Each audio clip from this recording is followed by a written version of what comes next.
बिस्मिल्लाहिर्रहमानिर्रहीम और अस्सलाम वालेकुम। 10 अप्रैल और पाकिस्तान में जुमेरात की शाम। आज अभी तक की अहम खबरें और मेरा तज्जिया। आज की टॉप स्टोरी। इमरान खान ने army chief general Asim Munir से डील करने की इजाज़त दे दी। ये वो झूठी खबर है जो आज सारा दिन टेलीविजन पर चलवाई गई। सच्ची खबर क्या है वो आपको बताएंगे, लेकिन आज एक ताबड़तोड़ किस्म का हमला army chief general Asim Munir और उनके साथियों ने पाकिस्तानी मीडिया के जरिए पाकिस्तानी आवाम पर किया, क्योंकि जेल में बैठे इमरान खान टूट नहीं रहे, डील के लिए तैयार नहीं हो रहे, नवाज शरीफ बनने के लिए तैयार नहीं हो रहे, वो आसिफ जरदारी बनने के लिए तैयार नहीं हो रहे, एनआरओ ना ले रहे हैं ना दे रहे हैं, ना ही जेल से बाहर निकलने के लिए, ना ही अपनी जौजा को जेल से बाहर निकालने के लिए किसी किस्म की सौदेबाजी कर रहे हैं।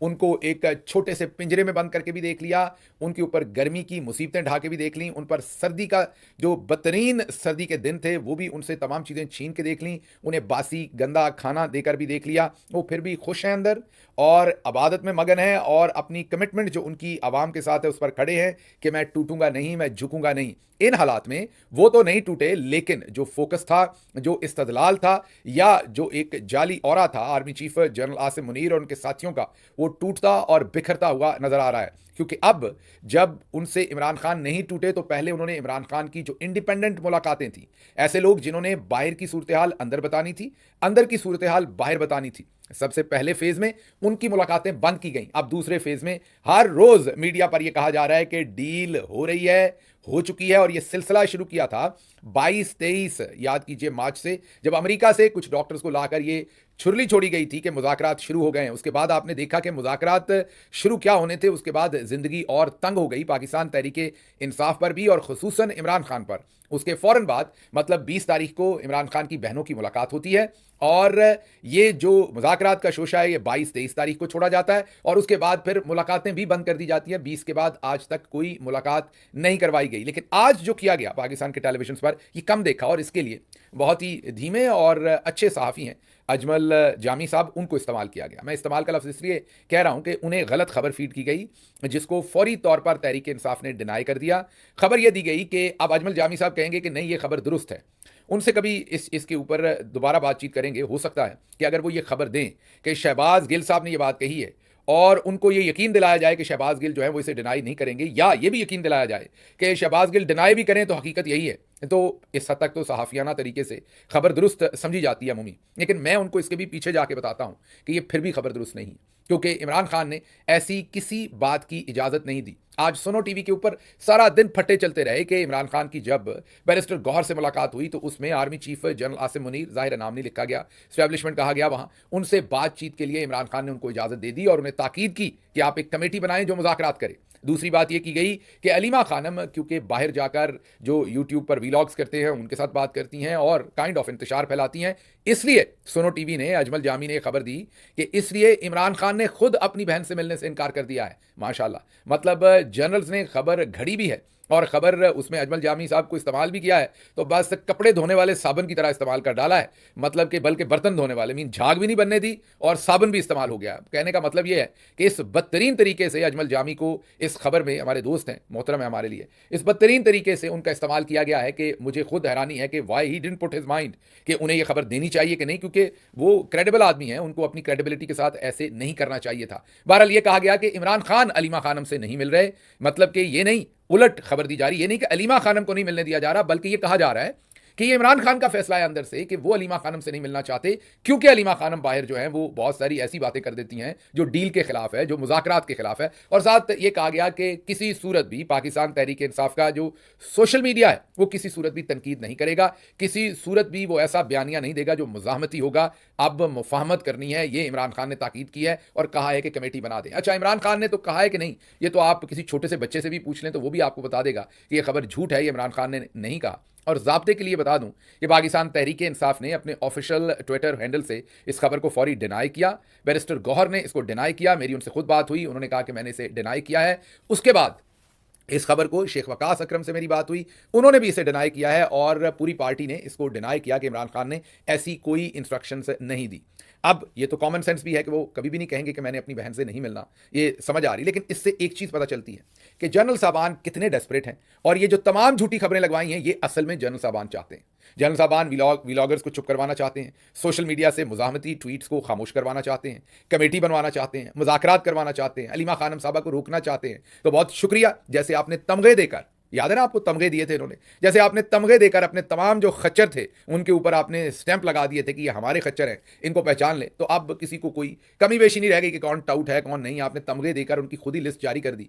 बिल्कुल इसी तरह से आज ये झूठी खबर लगाकर आपने ये बता दिया कि आपके दिल के अरमां असल में हैं क्या। अगली खबर की तरफ चलते हैं। आजम सवाती साहब ने आज नदीम मलिक साहब को इंटरव्यू दिया है थोड़ी देर पहले, उसमें भी बिल्कुल वैसी ही बातें हैं जैसी आज सुनो टीवी पे चली हैं। आजम सवाती साहब ने एक दफ़ा फिर, मैंने आपको पहले भी कहा बुजुर्ग हैं, मैं उनका बड़ा एहतराम करता हूं, खबर जो होती है वो रिपोर्ट करनी पड़ती है हमें, लेकिन ज़ाती मेरा एहतराम उनके लिए बहुत है। आजम सवाती साहब ने फिर ये जो उनका मैंने इंटरव्यू सुना उसमें उन्होंने फिर ये दावा किया कि हाँ मुझे इमरान खान ने कहा कि बाहर जाकर बात करो। नाम उन्होंने फिर नहीं लिया, लेकिन उनका भी अशारा army chief general Asim Munir की तरफ है कि उनके साथ बात करने को इमरान खान ने मुझे कहा है कि जाओ जाकर बात करो। और फिर उन्होंने कहा कि आज मैंने अल्लाह का नाम लेकर आज बातचीत भी शुरू कर दी। अब यहां पर दो चीज़ें मेरी अकल में नहीं पड़ती। पहली बात तो इमरान खान इनको क्यों कहेंगे, ये इतनी देर के बाद मोहतरम है हमारे बुजुर्ग हैं मिलने गए, इमरान खान उन लोगों को क्यों नहीं कहेंगे जो उन्हें रोज़ मिलते हैं जिनसे उनकी बातचीत चलती। दूसरी बात ये आपको पता है कि आजम सवाती साहब जब मिलने गए तो दूसरे लोगों को मिलने से रोक लिया गया, वो भी आपको सब कुछ पता है। फिर बाहर आकर इन्होंने जो बाबर सवाती साहब और केपी की लोकल बातें की, और इन्होंने कहा कि इमरान खान ने कहा उनको निकाल दें पार्टी से, जो इन्होंने दावे किए थे उनमें से कोई भी दुरुस्त साबित नहीं हुआ। फिर जब इन्होंने कुरान करीम पर हल्फ दिया तो बातचीत थोड़ी सी डिफरेंट थी। आज बात दोबारा थोड़ी डिफरेंट है, आज दोबारा कह रहे हैं कि हाँ मुझे उन्होंने डायरेक्टली कहा कि आप जाकर बात करें। तो अब अगर कहा भी है, हम एक मिनट के लिए मान लेते हैं कि उन्होंने कहा, तो आप इसका चर्चा टेलीविजन पर क्यों करेंगे? आप पहले प्रेस कॉन्फ्रेंस करते हैं, सवाती साहब आप हमारे बुजुर्ग हैं मैंने कहा, लेकिन आप अपने आप को भी नुकसान दे रहे हैं, आप अपनी पोजीशनिंग को भी खराब कर रहे हैं। क्यों कर रहे हैं, क्या मजबूरी है, मुझे नहीं पता। आपका जो एहतराम इज्जत हमारी नज़र में है, आवाम की नज़र में है, आपको इन बातों में आना ही नहीं चाहिए। अगर फॉर एग्जाम्पल आप वाकई मुज़ाकरात करना चाहते हैं, इमरान खान साहब ने आपको कहा है, तो मुज़ाकरात तो दबे पाँव होते हैं, खामोशी से होते हैं, बैकग्राउंड में होते हैं, ऐलान करके तो नहीं होते। कहने का मतलब यह है कि अगर आपके ज़िम्मे ये लगा तो आपको बाहर आकर प्रेस कॉन्फ्रेंस नहीं करनी चाहिए थी। अगर बाहर प्रेस कॉन्फ्रेंस से मामला नहीं हल हुआ, फिर आपने कुरान करीम पर एक हल्फ देकर बयान दिया, फिर उसके बाद आपने एक वो काले पीले चैनल को आपने वीडियो जारी की, उसमें आपने यही बात की, मीन के इसी से रिलेटेड बात की, और आज चौथा मौका है कि आप ऐलान कर रहे हैं कि मुझे मुज़ाकरात का कहा गया और मैं कर रहा हूं। आप जरा गौर कीजिए कि ये किसके इंटरेस्ट में है कि आवाम को ये कहा जाए कि इमरान खान के मुज़ाकरात शुरू हो गए। पहले दिन से आपको कह रहे हैं ये army chief general Asim Munir और उनके साथियों के इंटरेस्ट में। इसीलिए तो आज सुनो टीवी से भी ये झूठी खबर करवाई गई और सारा दिन टेलीविजन पर चलवाई गई कि इमरान खान के साथ बातचीत की बात तय हो गई है, बातचीत शुरू हो गई, सोशल मीडिया डिसऑन हो गया, अलीमा खानम डिसऑन हो गई। मीन ये सब उनके फायदे की बात है। तो अगर आप भी टेलीविजन पर आकर वही बातें कर रहे हैं तो फिर फायदा तो इसका आर्मी चीफ और उनके साथियों को हो रहा है। अगर आपने मुज़ाकरात करने भी हैं तो आप खामोशी से क्यों नहीं कर सकते? आपने सबको क्यों बताना है कि मुझे इमरान खान ने कहा है और मैं मुज़ाकरात कर रहा हूं? ये तो चाहते ना चाहते, मैं क्योंकि गुड फेथ में मैं ये समझता हूं कि आप उनके हाथों में नहीं खेल रहे होंगे, तो आप अगर उनके हाथों में नहीं खेल रहे तो फिर आप मासूमियत में कह लें, आप हमारे बुजुर्ग हैं, जिस भी वजह से जो आपके बयान है, जो आपका अंदाज है, ये तो सब मिलिट्री जनरल्स को फायदा दे रहा है और इमरान खान को नुकसान दे रहा है। अगली खबर की तरफ बढ़ते हैं जी, और अगली खबर यह है कि अब जो यूथ है पाकिस्तान तहरीक इंसाफ की, जो यंग लीडर है, आपको पता है कि आज कन्वेंशन हुआ है, और जो कन्वेंशन हुआ है वो निश्तर हॉल में पेशावर में हुआ, जहां पर इरफान सलीम और दूसरे जो लीडरान थे उन्होंने खिताब किए, और वहां पर से भी अब दो टोक जो बात है वो मिनरल बिल के ऊपर दो टोक उन्होंने आवाम से पूछा। इरफान सलीम ने, आवाम का मतलब है ये वो यूथ है, ये वो वर्कर्स हैं जो पाकिस्तान तहरीक इंसाफ का दिल है, जो पाकिस्तान तहरीक इंसाफ का हरावल दस्ता है, और बड़ी तादाद में थे निश्तर हॉल के अंदर। उन्होंने डायरेक्ट पूछा कि क्या मिनरल बिल पास होना चाहिए या नहीं। जवाब सुन लीजिए। क्या आपको ये मिनरल एक्ट मंजूर है? क्या आपको मंजूर है? सुन लिया आपने। तो ये इरफान सलीम ने एक किस्म का, एक आप रेफरेंडम कह दें इसे, एक किस्म का सर्वे कह दें, रेफरेंडम कह दें, और वो भी पाकिस्तान तहरीक इंसाफ का जो रैंक एंड फाइल है उसमें आज एक भरे हुए, और ये को पंजाब में, कराची में, बलूचिस्तान में, किसी और जगह नहीं, ये खैबर पख्तूनख्वा के भी पेशावर के अंदर ये पाकिस्तान तहरीक इंसाफ का जो हरावल दस्ता है उन्होंने कहा कि नहीं, ये मिनरल बिल जो है वो पास नहीं होना चाहिए। और जाहिर सभी की डिमांड ये कि जब तक इमरान खान को ब्रीफिंग ना मिल जाए, इमरान खान इस पर फैसला ना कर दें, क्योंकि खैबर पख्तूनख्वा ने जो 2/3 से ज्यादा वोट दिया है वो इमरान खान को दिया है। तो फिर इतना बड़ा फैसला भी तो इमरान खान ही करेंगे। ये तो नहीं हो सकता कि उनकी मुलाकातें बंद करके ये फैसला कर लिया जाए। मैंने भी बाकायदा तौर पर पाकिस्तान तहरीक इंसाफ की जो लीडरशिप है उनके सामने लिख के, जी हाँ, मैं आपके सामने बता रहा हूं कि मैंने लिख कर वाजे तौर पर अपना मौक़िफ़ लीडरशिप को भेज दिया है कि यह बिल किसी सूरत इमरान खान की इजाज़त के बगैर पास नहीं होना चाहिए। इमरान खान साहब को ब्रीफिंग, और वो भी इंडिपेंडेंट तरीके से ब्रीफिंग मिले, फिर वो अपनी बहन के जरिए ये मैसेज कॉम को भेजें कि मुझे ब्रीफिंग मिल गई है, मैं सेटिस्फाइड हूं, ये बिल पास हो तो तब हो, उसके बगैर ये बिल पास ना हो, क्योंकि मुझे खदशा ये है कि इंटरनेशनल एस्टैब्लिशमेंट के साथ इस चीज़ का हमारे जनरल साहबान सौदा करेंगे कि आप मिनरल ले लें, इमरान खान को जेल में रहने दें। इसलिए ये इंपॉर्टेंट है कि ये बिल जो है वो इस वक्त इन हालात के अंदर किसी सूरत भी पास ना किया जाए। दूसरी बात जो इरफान सलीम वगैरह ने वहां पर बड़े जोरदार तरीके से उठाई, वो बैरिस्टर सैफ को पाकिस्तान तहरीक इंसाफ की हुकूमत से हटाने के लिए वो मशीन है, उसके ऊपर भी वहां शदीद नारेबाजी हुई और वहां पर शदीद तकाजा किया गया पाकिस्तान तहरीक इंसाफ के रैंक एंड फाइल से, वो जो यूथ है उनकी तरफ से, कि बैरिस्टर सैफ को हुकूमत से अलग किया जाए। क्या वहां पर हुआ, देखिए। क्या आपको पाकिस्तान तहरीक इंसाफ के नजरिए के मुखालिफ बैरिस्टर सैफ का तर्जुमान होना खैबर पख्तूनख्वा हुकूमत का मंजूर है? देख लिया आपने। अब आगे चलते हैं। अब मामला मिनरल बिल का था, तो ये ऐसा नहीं है कि हम बात कर रहे हैं, यूथ बात कर रही है। अब आपको ये एक टुकड़ा सुनवाते हैं। ये छोटा सा टुकड़ा है मलिक अदील, जी हाँ, मलिक अदील या अदील मलिक इनका नाम है, एमपीए हैं और मेंबर प्रोविंशियल असेंबली हैं खैबर पख्तूनख्वा के अंदर। ये क्या कह रहे हैं, सुन ले।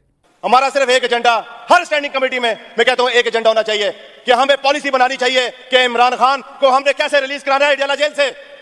सिर्फ एक पॉलिसी, एक एजेंडा। कोई बिल उस वक्त तक नहीं होगा जब तक इमरान खान की रिहाई के बारे में बात नहीं होगी, जब तक वो रिलीज नहीं होगा। आपने सुन लिया। तो मेंबरान असेंबली हैं, और मेरी कई और मेंबरान असेंबली से भी बात हुई, वो भी ऐसा ही पॉइंट ऑफ व्यू शेयर करते हैं। अब हमने चीफ मिनिस्टर साहब से भी यही गुजारिश की है, मैंने भी किया, दूसरे लोगों ने भी, जाहिर है कि इसको फिलहाल होल्ड करें। ये एक अलग बात है कि आज शेख वकास अकरम और मुजम्मल असलम जो फाइनेंस को देखते हैं केपी में, उन्होंने एक प्रेस कॉन्फ्रेंस की और दोनों ने इसके फ़वाइद बताए हैं बिल के, और ये बताया कि बिल बहुत अच्छा है, इससे केपी की जो किस्मत है वो बदल जाएगी, केपी के अंदर प्रोग्रेस आएगी, डेवलपमेंट आएगी, रेल पेल आएगी। लेकिन हमारी उनसे फिर गुजारिश है कि ये जो इतनी अच्छी रेल पेल है ये इमरान खान साहब की इंडोर्समेंट से आ जाए तो और भी अच्छा होगा। उनकी मुलाकातें बंद करवा के, उनका बाहर से तमाम राब्ता कटवा कर ये रेल पेल ना ही करवाएं हम तो बेहतर है, ये रेल पेल उनकी इंडोर्समेंट के साथ करवा लें तो और भी ज़्यादा बेहतर होगा। अगली खबर कराची से है, जहां से गवर्नर सिंध ने बड़ा दावा कर दिया है, या बड़ी खबर आपको दी है। उन्होंने कहा है कि सिपा सालार जनरल आसिम मुनीर इकॉनमी की हिफाजत कर रहे हैं। जी हाँ, उन्होंने कहा कि जो पाकिस्तान की मईशत है उसकी हिफाजत army chief general Asim Munir तमगा इम्तियाज़ मिलिट्री कर रहे हैं, उन्होंने बताया। अच्छा, हमें लगता था कि बॉर्डर्स वगैरह की हिफाजत वो कर रहे होंगे, दहशतगर्दी और दूसरे सारे मामला, लेकिन उन्होंने कहा कि नहीं, आजकल वो मसरूफ़ हैं मईशत की के दिफा के लिए। मैं भी कहूँ तभी ये कैसे हो सकता है कि जाफर एक्सप्रेस 450 लोगों के साथ पूरी यरगमाल होगी। ये कैसे हो सकता है कि उसी जाफर एक्सप्रेस में वो चली है, फुल सिक्योरिटी के अंडर चल रही है, तो उसमें लाखों डॉलर्स का जो है वो स्मगलिंग का सामान बरामद हो गया है। मैं भी कहूँ कि ये अरबों रुपए के रोज़ जो स्मगलिंग हो रही है बॉर्डर्स के थ्रू, ये अगर आर्मी चीफ साहब की नज़र पड़ जाए, और उन्होंने तो कहा था कि मैं बंद करवाऊंगा, ज़रूर मसरूफ़ हैं वो मईशत को की हिफाजत करने को, मईशत को वो अकेला नहीं छोड़ना चाहते। अगर वो मईशत का उन पर बोझ ना होता तो ये सारे उन्होंने मामला जो है ये सेट कर देने थे। मुझे भी बिल्कुल, मैं टसोरी साहब से अग्री करता हूँ कि उनका पूरी तवज्जो मईशत पर ही है। उधर दूसरी तरफ अगर दहशतगर्दी की तरफ होती तो यकीन करें अभी तक ये मामला सारे बिल्कुल फिट कर चुके होते। ये मुमकिन ही नहीं है कि आर्मी चीफ उस तरफ तवज्जो लें और वो काम सारा ना हो। लेकिन एक और खबर हमारी नज़र से गुजरती है फिर गवर्नर साहब का जो आज का बयान है, और ये जो हमारे सामने एक सिचुएशन है, दोनों आपस में मिलते नहीं हैं, दोनों का कोई कनेक्ट नज़र नहीं आ रहा। क्योंकि एक साल में मईशत ठीक हो जाएगी। कितनी देर में जी? 1 साल में मईशत ठीक हो जाएगी। मायूसी की बातें प्रोपेगेंडा हैं, ये आर्मी चीफ साहब ने फरमाया था। लेकिन कब फरमाया था? 10 जुलाई, जी हाँ, पीर का दिन था, ये मंडे का दिन था, 10 जुलाई तारीख थी, और 2023 साल था। तकरीबन 1.5 पौने 2 साल होने वाले हैं, पौने 2 साल के बाद, बल्कि 2 साल ही, 2-3 महीने के बाद, 4 के बाद, ये 2 साल पहले उन्होंने ये फरमाया था कि मईशत 1 साल में ठीक हो जाएगी। वो साल भी गया, उसके ऊपर 1 साल और भी गया, लेकिन अभी हमें टेसोरी साहब ने बताया कि वो उसकी भरपूर हिफाजत कर रहे हैं। तो सर, अगर हिफाजत कर रहे थे तो वो ठीक हो जानी चाहिए थी। उन्होंने 1 साल का कहा था, तो 2 साल हो गए, लेकिन पता नहीं फिर हिफाजत इंतहाई निगहदाश्त में हो रही है। और इसकी हिफाजत के चक्कर में हम दूसरी तरफ भी, आपको समझिए जो कुछ हो रहा है, दहशतगर्दी, बॉर्डर्स और बाकी सारे मामला के अंदर। लेकिन अब मुझे नहीं पता मईशत किसका नाम हमने रखा हुआ है, कौन सी वाली मईशत है जिसकी हिफाजत के ऊपर वो लगे हुए हैं। क्योंकि मईशत तो दुरुस्त नहीं हुई, आपके सामने है, बाकी मामला जो हुए हैं कि नहीं हुए उसके ऊपर हम बात कर सकते हैं। अगली खबर जो आपके सामने रखनी है वो ये है कि नवाज शरीफ साहब ने 2015 में ये बयान दिया था, शहबाज शरीफ और नवाज शरीफ दोनों गए थे, और बड़ी ही कोई घटिया साख्त मतलब कि क्वालिटी कह लें, वैसे मैं घटिया नहीं कह रहा, मीन इन्फीरियर क्वालिटी का कोई लोहा शोहा कुछ थोड़ा बहुत निकला था चनियोट के पास से। और वहाँ पर दोनों भाई तशरीफ़ लेकर गए थे। आप सबको बेवकूफ़ बनाया था उस ज़माने में भी, और दोनों ने कहा था कि यहाँ से सोना निकल आया और अब चनियोट वालों की किस्मत बदल जाएगी। चनियोट उस वक्त तो झंग की तहसील था, अब तो ज़िला बन गया है, या उस वक्त बन गया होगा ज़िला तकरीबन। लेकिन बहरहाल चनियोट के ऊपर झंग की बड़ी छाप है, और झंग वाले ज़रा थोड़े से आपको पता है नवाब टाइप लोग हैं। उन्होंने जैसे ही सुना कि हमारे यहाँ से सोना निकल आया तो उन्होंने एडवांस बुकिंग कर दी। अब वो बुकिंग किस चीज़ की करते हैं वो आपने झंग वालों से पूछना है। उन्होंने एडवांस बुकिंग कर दी, बोतलों के डट खुल गए, पार्टियाँ हो गई और पैसा सारा हो गया खर्च।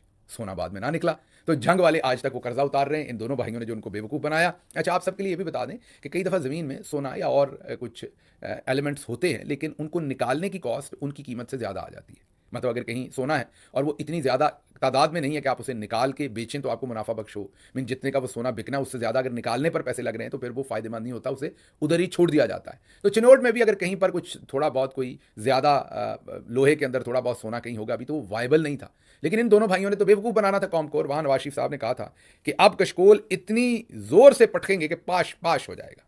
उन्होंने कहा कि ये जो कशकोल है ना, इसको इतनी ज़ोर से पटकना है कि ये पाश पाश हो जाएगा।